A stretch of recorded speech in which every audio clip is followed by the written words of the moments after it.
Today we're going to go over the non-PO functionality as it is in the 4.0 site, including updates as of the September release for 2024.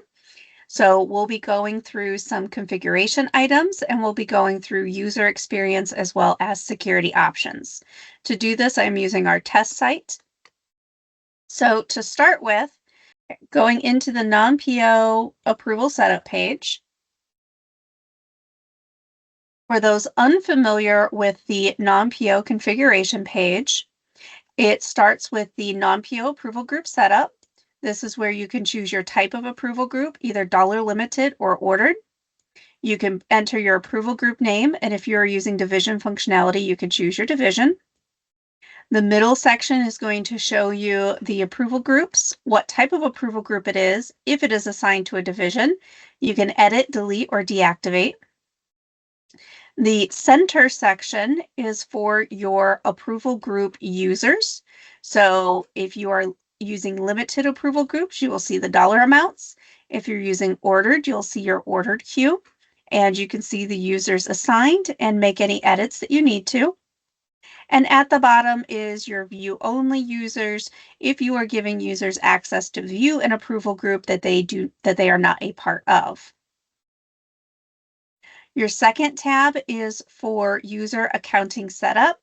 This is where you can assign GL accounts as available to approval groups. The options are that approval groups have access to all GL accounts, or they are restricted to only the GL accounts that they are given access to. There's also the option for ERP allocation codes. So you can do either an internal setup, which is where the information is set up within the Nimbello site, or if your ERP has access to do allocations itself, you can enter the allocation code to be assigned to the invoice, and the distribution will happen within the ERP. There's also some options for GL coding for approval groups if you want an approval group to always go to the same GL set. And the new section is an approvers group setup. The concept of an approvers group is a group of individuals who are assigned to an approval level. To do so, you would simply enter the name and click Add Approval Group, and then that will show up in the approvers group name down below. From here, you can click on Add Users, and that will give you the ability to search for users that you would like to add to that approvers group. So the users are available for you to choose from. The users that you choose will show up in the grid down below, along with what their approval limit is and some other information. When you create a new approvers group, it creates an entry into the user table that you can then select on the approval group setup. The goal is that when an invoice, a non-purchase order invoice, gets to the part of the approval where this group is, all individuals within that group, so in this example, approver 2 and approver 2B, would get a notification that the invoice is in their queue. Either of the two users have access to log into the workflow. They see this on their My Tasks page, and they will be able to approve the invoice. It does not require that both approve the invoice, but either can approve the invoice and move the invoice forward. If we look at the approval group setup page, we can see that set up here. So under this construction group, we can see that we have our first approver, which is limit approver 1. And then we have this maintenance group, ag.maintenance. That is the approvers group we just looked at on the other screen, in the approvers group screen, that has those users in it. So after approver 1 approves the invoice, it will go to AG user maintenance, and it will allow either of those two individuals to approve it. If it is over 200, then it will go through the same process where it will go to the $5,000 user for approvers group IT. The approvers group can be added at any point within the approval cycle. They could be the first person, they can be within the approver cycle, they can go anywhere that they need to within those groups. The key is that, as with your standard approvals now, the users need to have access to that approval level and to the approval group in order to process. So let's take a look at non-PO invoices and how that functions. So when I go back to the home screen, I'm going to go into the non-PO tasks, and I'm going to sort this by days here. And we can see that there's a little bit more information here on the site. We can see that there is a directed to, and there is an approver. So we can see that we've got a user, approver 1. We've got a user, which is Felix.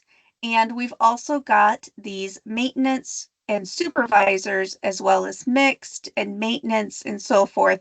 We have those group users. Anybody who is a part of the maintenance group, as noted, when they log into the workflow, they would see those invoices within their My Tasks page as well. So let's take a look at this invoice. When we go into the details and we load up the invoice details, you're going to see the same information. You've got your PDF, you've got your header information, all of that is the same. But there is some differences that you have available on the invoice details page.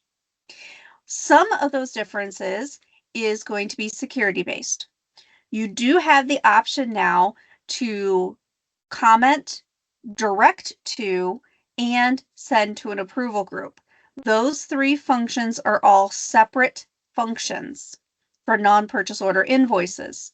So even though this invoice is in an approval group for maintenance and it is directed to the approvers group of maintenance, I can send this invoice to somebody else for review. That other individual will not have access to approve the invoice. Only the users who are at the current approval level have access to approve the invoice. So I can send this invoice to Brian, I can send it to Karan, I can send it to Rohit, I can send it to anybody that I wish, and it will show in their directed to queue, but they cannot approve it. If that is a function you do not wish for them to have, that is fine. We can turn off that security function and only allow for the invoice to be directed back to AP if you wish. There's also the ability to be able to search for approval groups and be able to see information that is within certain approval groups. So to give you an example on this one, I'm going to direct this invoice here to Brian. And I'm going to go ahead and use the email save comment. We can see that the invoice is redirected to Brian and it has the directed to, but the approval group is still maintenance. And so if I go back to the invoice on the My Tasks page,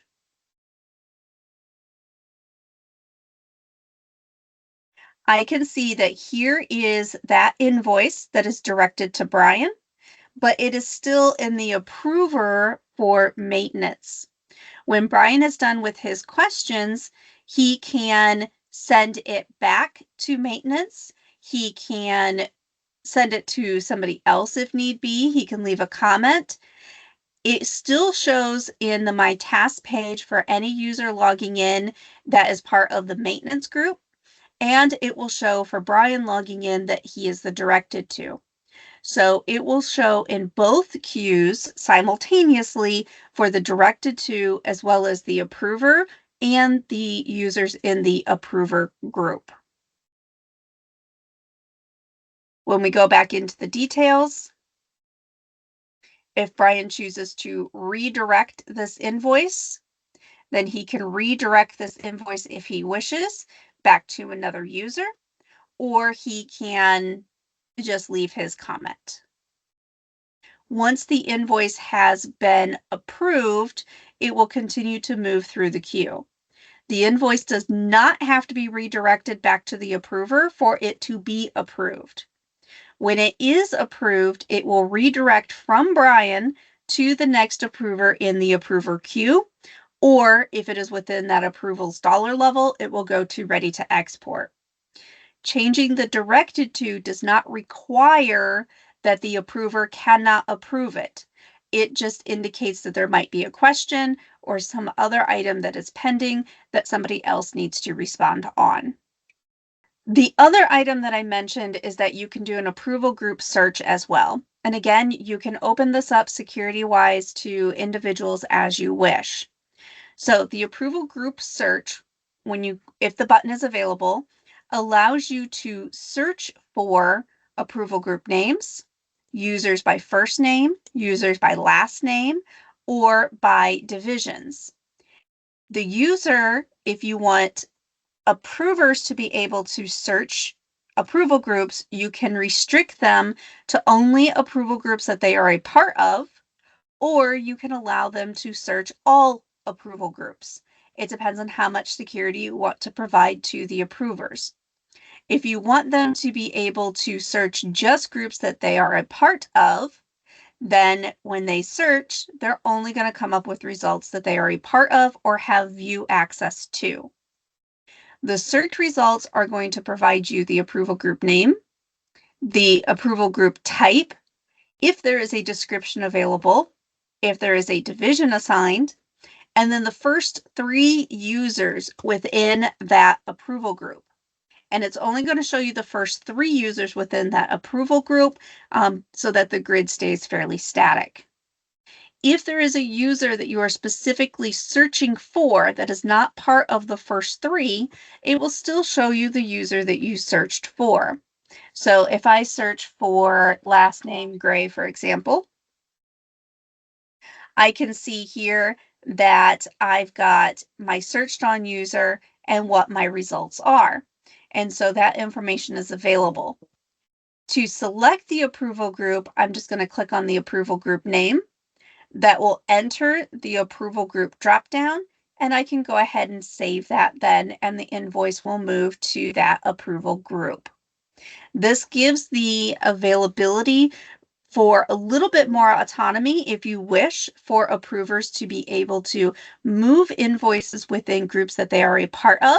For example, if they are a geocoder or they are a part of maybe multiple groups that respond to multiple supervisors, then they can go ahead and move it as necessary when needed. Otherwise, it can be locked down, and it can be a function that AP can utilize to help assist in manually directing invoices where necessary.